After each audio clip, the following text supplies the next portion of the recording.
Des millions de Russes n'ont jamais ressenti la guerre aussi profondément. Les attaques de drones et de missiles ainsi que les activités de sabotage ont jeté une ombre sur le pays de Poutine. Même les villes les plus importantes de Russie sont occasionnellement ciblées par l'armée ukrainienne.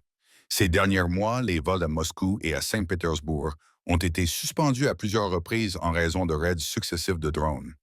Presque tous les mois, les environs de la capitale ont connu des fermetures d'espaces aériens, des annulations de vols des raids à basse altitude et des frappes sur des infrastructures critiques. Cette situation n'est pas un événement isolé d'une nuit, mais s'est transformée en un rythme qui se répète à intervalles réguliers. Tout a commencé à la mi-mars avec une série d'attaques qui ont relevé la barre dans la capitale. Le 11 mars 2025, Moscou a été confronté à l'une des plus importantes attaques de drones à ce jour. Les activités de défense aérienne se sont intensifiées, certains vols ont été suspendus et la ville a vécu une nuit d'alarme généralisée. Les images et les annonces locales de cette nuit-là ont montré que le raid s'était développé non pas depuis un seul vecteur, mais depuis différentes directions et simultanément. La combinaison de plateformes à basse altitude et à faible silhouette a engagé la défense multicouche. Pour ceux vivant autour de la métropole, ce fut leur première expérience d'une interruption prolongée sous le ciel. Immédiatement après l'incident, bien que les aéroports aient progressivement repris leurs opérations, le terme fermeture nocturne est entré dans l'agenda. Après cette date, le phénomène que nous appelons l'économie de l'alarme dans la capitale est devenu évident. Les annonces soudaines pendant les heures de pointe du soir ont affecté la chaîne du transport à la logistique. Cette nuit de mars a fixé un seuil pour le reste de l'année et a renforcé le sentiment d'un schéma répétable. En mai, les pressions ont ressurgi et l'aviation civile a été directement touchée. Le 6 mai, les opérations ont été temporairement suspendues dans plusieurs aéroports autour de la capitale. Les flux de décollage et d'atterrissage ont été interrompus en raison des évaluations des risques tant autour de la piste que dans les couloirs d'approche et de départ. Les messages des annonces des aéroports et des systèmes d'alerte de la ville ont normalisé l'expression en attente de la sécurité de l'espace aérien. Le 25 mai, un processus similaire d'arrêt et de redémarrage s'est produit dans les aéroports de la région de Moscou. Certains avions en approche pour l'atterrissage ont été placés en attente et les départs ont été mis en file d'attente. Du point de vue d'un passager ordinaire, c'était une situation stressante qui s'est produite 2 fois en 2 semaines et a perturbé les plans avant la saison estivale. Ces perturbations n'ont pas toujours atteint le niveau d'une suspension complète des vols, mais à chaque fois, elles ont affecté les horaires de centaines de vols et les itinéraires de milliers de passagers. Pour ceux vivant dans les quartiers périphériques de la métropole, l'alerte de l'application de vol est devenue autant un déclencheur d'anxiété que le son des sirènes. En juin, l'intensité de la pression a augmenté et la fréquence s'est accrue. Au cours de la semaine du 8 juin, les vols ont été temporairement suspendus à nouveau en raison d'essaims de drones autour de Moscou et de Saint-Pétersbourg. Le 25 du même mois, l'annonce que la défense aérienne avait abattu 114 véhicules aériens sans pilote a démontré à quel point l'activité avait augmenté à l'échelle nationale. Ces annonces ont attiré l'attention non seulement en raison des chiffres élevés, mais aussi en raison de l'accent mis sur plusieurs régions simultanées. Chaque interruption autour de Moscou a perturbé non seulement l'aviation, mais aussi les services de navigation et les applications pour conducteurs dans les districts environnants en raison des effets de la guerre électronique. Pendant ce temps, il y a une campagne de dons pour l'Ukraine par United 24 dans la description de la vidéo. Si vous souhaitez participer à la lutte pour la liberté, nous attendons votre soutien. Revenons maintenant à notre sujet principal. Les périodes où tout le monde a connu des écarts momentanés de localisation sur leur téléphone portable sont devenues plus fréquentes. Elles étaient brèves mais ressenties sur une vaste géographie. Une caractéristique commune des vagues vécues en juin était le renforcement de l'expression « Les vols ont été suspendus par précaution. Aux côtés de la déclaration, nous les avons détruits. » En bref, même si la défense fonctionnait, le problème d'absorption s'est aggravé. Le nombre de plateformes touchées a augmenté, mais les arrêts et les retards se sont également multipliés. En juillet 2025, la barre a été relevée à un niveau supérieur. La pression est entrée dans l'oblast de Moscou et les nœuds énergétiques sont devenus une classe de risque prioritaire. Le 4 juillet, une station de transformateur près de Sergeïev Posad a été endommagée. Cet incident a montré que la défense ne se concentrait pas uniquement sur les véhicules aériens, mais aussi que les couches d'infrastructures terrestres, qui devaient être protégées en dernier recours, étaient devenues une priorité de détection et de défense. Le lendemain, il a été annoncé que 4 autres drones avaient été abattus autour de Moscou. Ces développements sur 2 jours consécutifs ont forcé les opérateurs dans la ceinture de la capitale à adopter le concept de plan de secours. Des pratiques telles que les générateurs, les stocks de carburant, le déplacement des salles informatiques critiques et des systèmes d'éclairage d'urgence sont devenus partie intégrante du langage quotidien. Du point de vue des utilisateurs domestiques, les courtes pannes et les alertes par quartier sont devenus l'une des principales causes d'anxiété accrue. Même si ces incidents ne se produisaient pas la nuit, ils donnaient lieu à une veille nocturne. Car une fois le courant rétabli, tout le monde était obnubilé par la question quand aura lieu la prochaine panne. La première semaine de juillet a marqué un tournant à cet égard. À la mi-juillet, l'ampleur des chiffres a signalé un nouveau seuil. Le 18 juillet, les vols ont été suspendus à Domodedovo et Vnukovo en raison d'attaques de drones. Le 20 juillet, il a été annoncé que 117 des 142 drones avaient été abattus dans une vague se propageant à travers le pays et 27 véhicules aériens sans pilote avaient été détruits dans l'air dans la région de Moscou. Ces 2 dates ont montré que la pratique d'arrêt et de redémarrage opérée dans le but de protéger les couloirs aériens de la capitale était devenue la nouvelle norme pour l'été. Les compagnies aériennes ont transformé leurs plans de créneaux de secours et d'aéroports alternatifs en procédure permanente. Ce scénario qui signifiait plus de surprises pour les voyageurs en haute saison signifiait également des retards accrus dans le transport de marchandises et express. Les hommes d'affaires et les transporteurs ont pris l'habitude de réviser leurs plans du jour au lendemain. À la fin de juillet, la question pour les habitants de la ville était devenue simple. Combien de jours cet été se sont écoulés sans interruption? Les réponses se sont transformées en listes toujours plus longues sur les réseaux sociaux. À la fin d'août, l'alarme a de nouveau atteint un pic et les opérations dans 3 grands aéroports autour de la capitale ont été simultanément affectées. Le 26 août, des décisions successives de fermeture sont intervenues dans les aéroports de la région de Moscou. Des notifications rapides ont été émises pour les passagers munis de billets, tandis que des changements d'itinéraire d'urgence ont été mis en œuvre pour les équipages. Au cours de la même période, des incendies et des explosions dans des régions occidentales, telles que Bryansk et Smolensk, ont montré que les vecteurs d'attaque étaient dispersés et que la défense devait déplacer des ressources vers différentes zones géographiques. Cela a également nécessité la redistribution d'une partie de l'épaisseur de la défense autour de la capitale vers d'autres points critiques à l'intérieur du pays. La conclusion pour Moscou était claire, les couches sont nombreuses, mais la pression est dispersée et persistante. À la fin d'août, l'affirmation selon laquelle 3 carrés autour de la capitale pourraient fermer du jour au lendemain était devenue une expérience confirmée. Cela est devenu la nouvelle norme non seulement pour les pilotes et les équipages des tours, mais aussi pour le réseau de transport et de services au sol de la ville. Au début de septembre, le tableau n'avait pas changé, seule l'échelle s'était élargie. Le 1er septembre, des totaux tels que 160 en une seule nuit et 152 drones dans les jours suivants ont été annoncés à l'échelle nationale. Certaines de ces vagues ont déclenché des mesures d'espace aérien autour de la capitale. Moscou n'était plus sûr pour les Russes. Les zones d'interdiction de vol établies autour de Domodedovo, Vnukovo et parfois Sheremetyevo ont perturbé la vie quotidienne, accompagnées d'annonces soudaines via des applications. Alors que les déclarations officielles répétaient l'expression « les drones ont été détruits », les pistes fermées et les vols reprogrammés rappelaient aux Moscovites une réalité brutale, la guerre n'était pas loin, mais juste devant leur maison. Alors pourquoi maintenant? Une partie de la réponse réside dans l'assouplissement des restrictions politiques, une autre dans le développement par l'Ukraine de capacités de frappe à longue portée.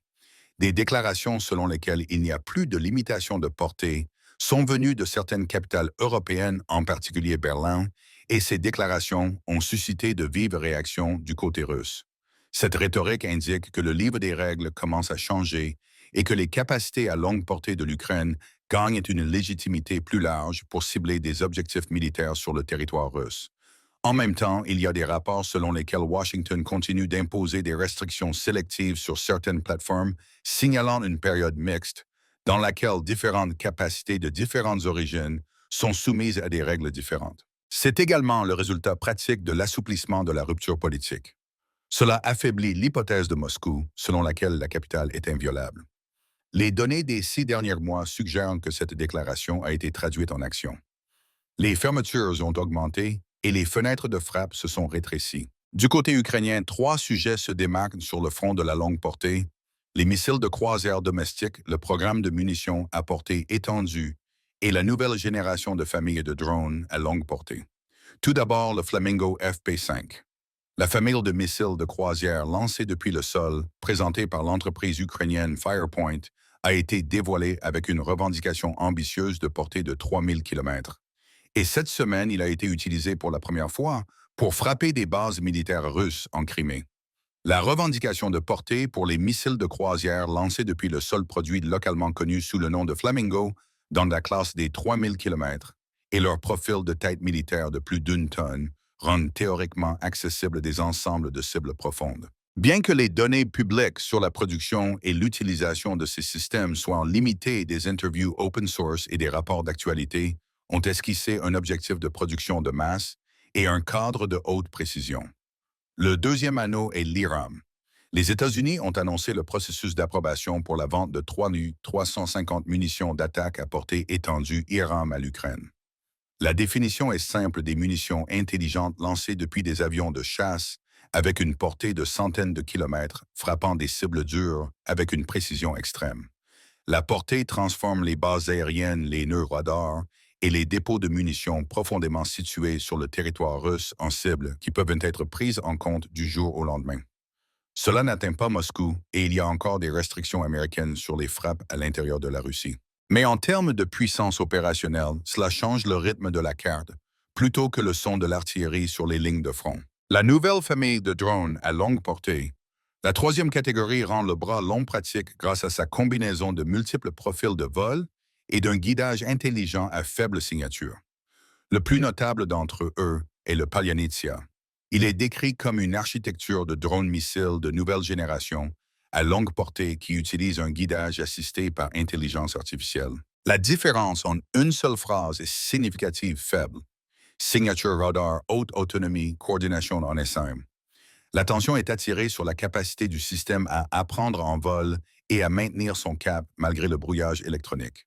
Le Kiev Post écrit que l'étape de portée s'étend à la classe des centaines de kilomètres et que, combinée à d'autres plateformes, elle peut produire des raids multi-cibles du jour au lendemain. Ensemble, ces 3 titres impliquent que la base technique de l'intensité de l'alarme observée autour de Moscou devient encore plus épaisse. Indépendamment de l'origine et des détails des plateformes, le résultat est le même. La longue portée n'est plus un terme géographique, mais un terme de planification. Le dénominateur commun de cette vague d'attaques intense des 6 derniers mois est l'altitude basse, la faible signature radar et une approche multi-axe. Techniquement, la défense aérienne multicouche autour de la capitale Panzerzohr, dans la couche inférieure Buk, dans la couche intermédiaire S-300-400, dans la couche supérieure lutte avec l'absorption simultanée des cibles.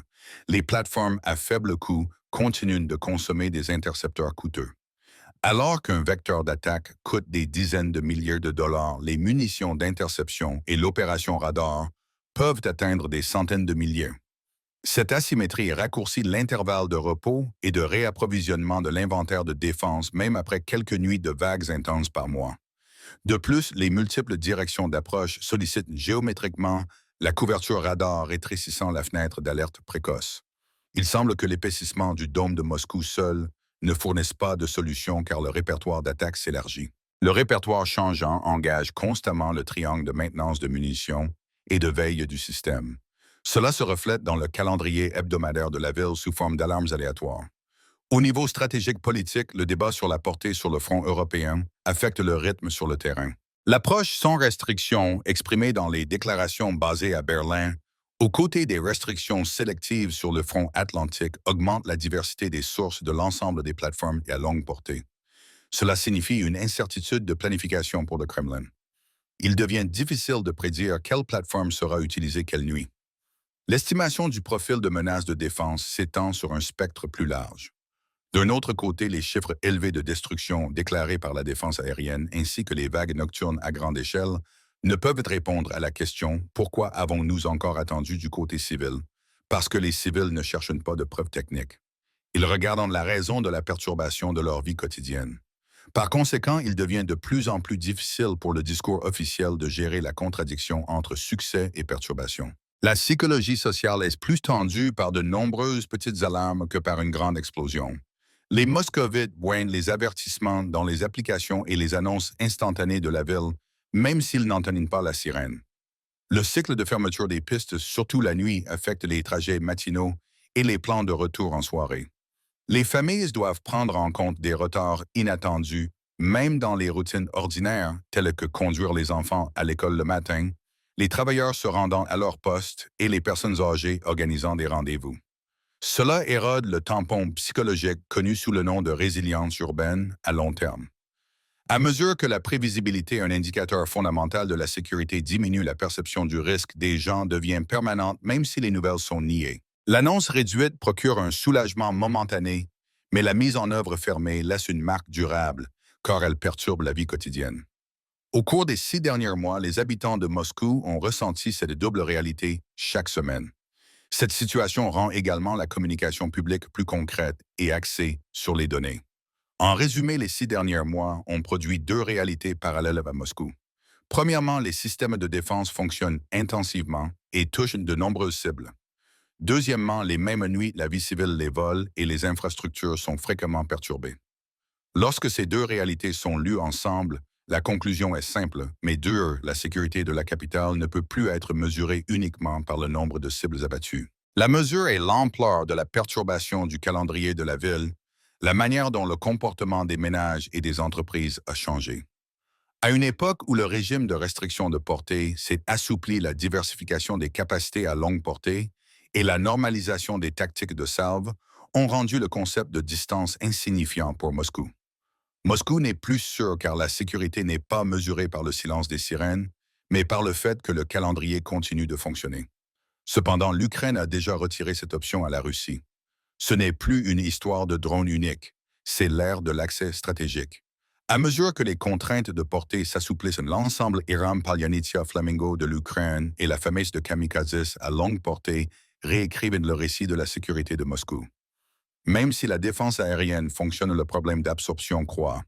Chaque nuit, vous vivez un peu plus l'économie de l'alarme. L'échelle de la carte a changé et les capitales seront désormais incluses dans chaque équation.